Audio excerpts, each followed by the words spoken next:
Week 10, day 3. I did my leg workout this morning and I hadn't done this workout in 6 weeks. And this was probably the best I felt doing this workout in several months. Maybe even half a year. I blazed through it.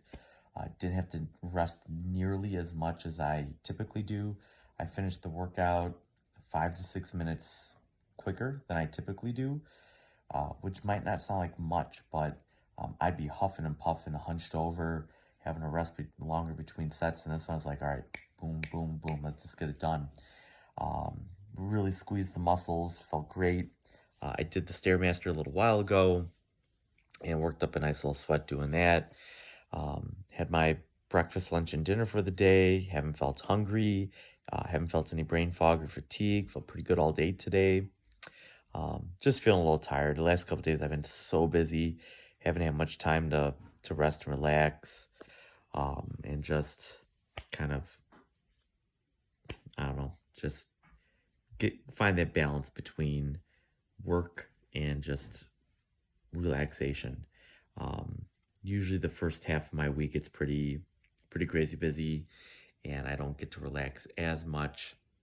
So that's why I really like to, on the weekends, prioritize just reading, listen to meditative music, um, just relaxing, not having to do too much. Because you do need to find that balance in life. You can't be too much of one extreme or the other. Like, you can't just sit around, not do much every day of the week. And you can't do the opposite. You can't just be constantly go, go, go. And the only time that you sit around is when you're sleeping.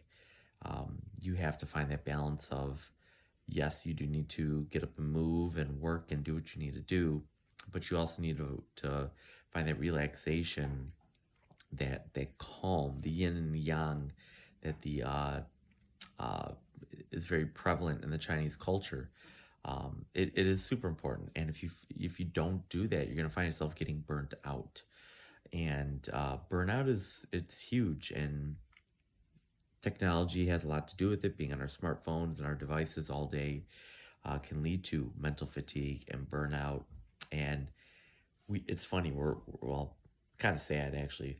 We're more connected than ever thanks to technology, yet we are more isolated than ever because we spend so much more time on our devices than we do face to face interactions with people.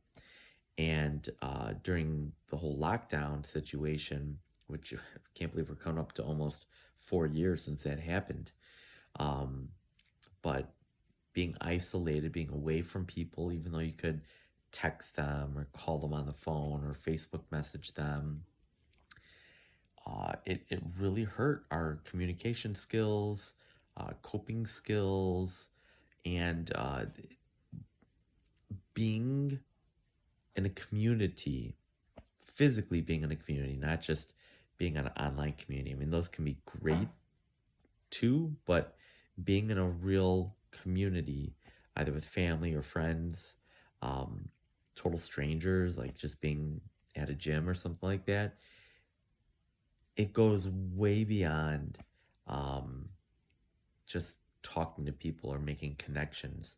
If you look at a lot of these blue zones, and the blue zones are places around the world that have a large capita of centenarians, these are people in their hundreds.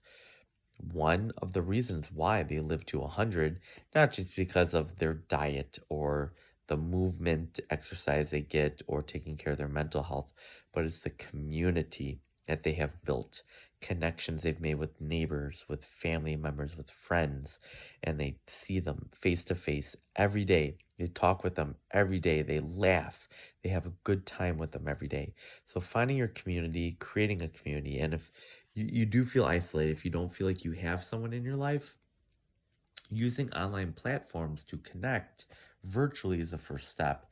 And then eventually doing meetups and hangouts and just making that face to face connection, getting to know others, it can have a profound difference on your health. And most of us wouldn't even think of that, but it can have a big impact on your health. So find your tribe, find your community.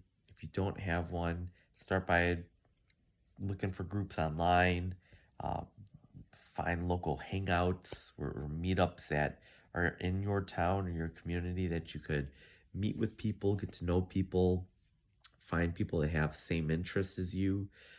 It'll take you a long way, just in life in general, health wise. So get out there, find your tribe, find your community. That's my tip of the day. Please keep it locked in here on my channel and like and subscribe and continue to follow along with me as I go through this 26-week ketogenic bodybuilding prep. And I'll see you all tomorrow.